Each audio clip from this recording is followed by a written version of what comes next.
இறுதி நாட்கள்ல மைசூர்ல தான் கழித்திருந்தாங்க. அதுவும் தன்னுடைய மகன் முரளிகிருஷ்ணா இறந்ததுக்கு அப்புறமா மைசூர்ல ஒரு வாடகை வீட்டுல தான் இருந்திருக்காங்க. அதுக்கு முன்னாடி தன்னுடைய மகன் முரளிகிருஷ்ணாவுடன் இருந்தாங்க.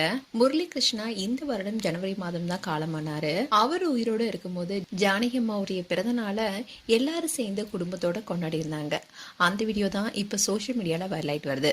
அண்ட் ஜானகி அம்மா இப்போ மைசூர்ல எந்த ஒரு சொந்த பந்தமே இல்லாம தனிப்பிட தான் வாழ்ந்துருக்காங்க. ஒரு ரசிகருடைய வீட்டுல தான் மைசூர்ல இருந்திருக்காங்க. ஜானகி அம்மா 1938 ஏப்ரல் 23 அன்னைக்கு தான் பிறந்திருந்தாங்க. இப்போ ஆந்திராவுடைய குண்டூர் மாவட்டத்துல பல்லப்பட்லா என்ற ஊர்ல தான் பிறந்திருந்தாங்க. 3 வயசுலயே இசையை கற்க ஆரம்பிச்சாங்க. 9 வயசுலயே மேடை நிகழ்ச்சியில பாடவும் தொடங்கினாங்க. தமிழ்ல 1957ல வெளிவந்த மகதல நாட்டு மேரி திரைப்படத்துல தன்னுடைய முதல் பாடல பாடினாங்க.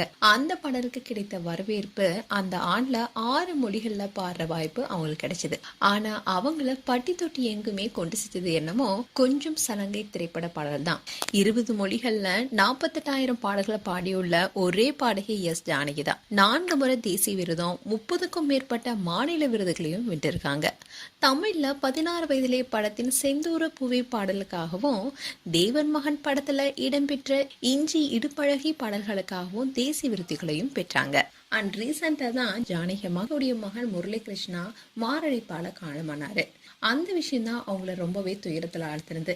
மகனை பறி கொடுத்த வேதனையோட மைசூர்லயே வாழ்ந்துட்டு வந்திருக்காங்க ஜானகி அம்மா. உடல்நலக் குறைவால ரீசெண்டா தான் பொது நிகழ்ச்சியில பங்கேற்பதையும் தவிர்த்தாங்க. தனக்கு பிடித்தமான ஊர் மைசூர்ன்ற காரணத்தினாலேயே இறுதி நாட்களை அங்கேயே கடத்திருக்காங்க. மைசூர் மீதான அன்பின் காரணமா தான் அவங்க தன்னுடைய சொந்த ஊரையே விட்டுட்டு இங்க குடியேறி இருக்காங்க.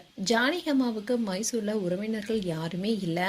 அதோட அவங்க ஒரு ரசிகருடைய வாடகை வீட்டுல தான் தங்கி தன்னுடைய இறுதி நாட்களையே கழித்திருக்காங்க. கர்நாடகா மைசூர்ல இருக்கிற போகடி பகுதியில ரசிகருடைய வீட்டுல தான் தங்கி இருந்திருக்காங்க.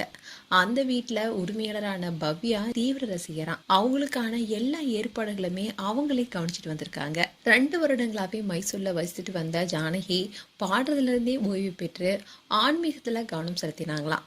மைசூர்ல நிறைய கோவில்களுக்கு அடிக்கடி போறது வழக்கமா.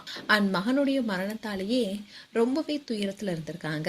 அதோட வயது மூப்பு தொடர்பான பிரச்சனைகளால அவதிப்பட்டும் அதுதான் கூறப்படுது. இந்நிலைதான் திடீர் மாரடைப்பால எஸ் ஜானகி அம்மா காலமானதாக மைசூர்ல இருக்கிற அப்போலோ ஹாஸ்பிட்டல்ல தெரிவிச்சிருக்காங்க. இப்படி கடைசி காலத்துல எந்த உறவுகளுமே இல்லாத இடத்துல தனக்கு பிடித்த ரசிகர்களுடைய வீட்டுல வாழ்ந்திருக்காங்க. ஆனா இவங்க ரொம்பவே பார்த்தா தன்னுடைய மகனுடன் சேர்ந்து கொண்டாடி அந்த பிறந்தநாள்